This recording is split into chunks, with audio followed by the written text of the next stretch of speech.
പ്രിയപ്പെട്ട രക്ഷിതാക്കളെ നല്ല മക്കളായി തീരാൻ അദ്ദിബോ ഔലാദക്കും സ്നേഹവായ്പോടെ അതേ ഫ്രണ്ട്ഷിപ്പോടെ ഉമ്മ മക്കളോട് വാപ്പ മക്കളോട് നല്ല ഫ്രണ്ട്ഷിപ്പോടെ തഥാ പറഞ്ഞു കൊടുക്കണം.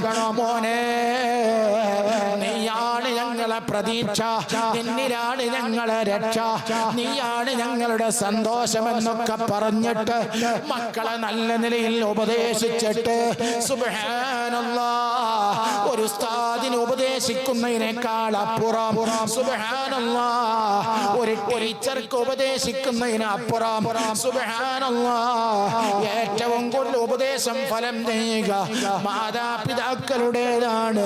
വാപ്പ കയർത്ത് സംസാരിക്കരുത്, ഉമ്മ കയർത്ത് സംസാരിക്കരുത്. സോഷ്യലായി ഫ്രണ്ട്ഷിപ്പോടെ സന്തോഷത്തോടെ പെരുമാറണം. അപ്പോഴാണ് മക്കൾ നന്നാവുക.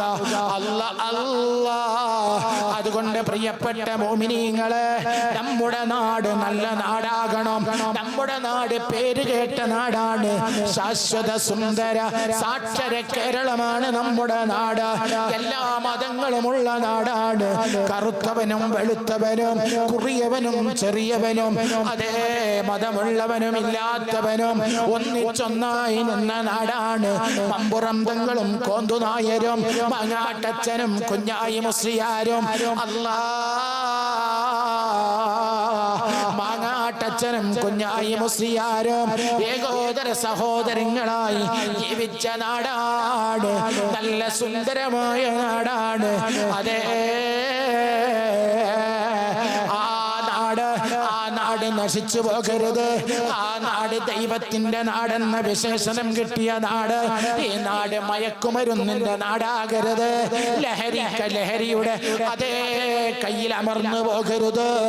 സുബ്ഹാനല്ലാഹ്, നമ്മളെ മക്കൾ നന്നാകണം, നമ്മളെ മക്കൾ ഉഷാറാകണം, മതം പഠിക്കണം, ഭൗതികം പഠിക്കണം, ഉന്നത സ്ഥാനങ്ങളിലേക്ക് ഉയരണം. അങ്ങനെ ഒരു കുടുംബത്തിന്റെ അത്താണിയാകണം. നമ്മുടെ മക്കൾക്ക് അല്ലാഹു തആല നല്ല സന്തോഷം നൽകട്ടെ, സമാധാനം നൽകട്ടെ. ഓ ഉമ്മ, ഓ പെങ്ങളെ, ഓ സുഹൃത്തുക്കളെ, അതേ നമ്മൾ നല്ലവരുമായി കൂട്ടുകൂടുക. പരിശുദ്ധ റജബാണ്. ഈ റജബിൽ നമ്മളെ മക്കൾ നന്നാവാനും നമ്മുടെ വിഷയങ്ങളൊക്കെ പൂർത്തിയാകാനും ദുആ ചെയ്യുക. അല്ലാഹു സുബ്ഹാനഹു വ തആല തൗഫീഖ് ചെയ്യട്ടെ.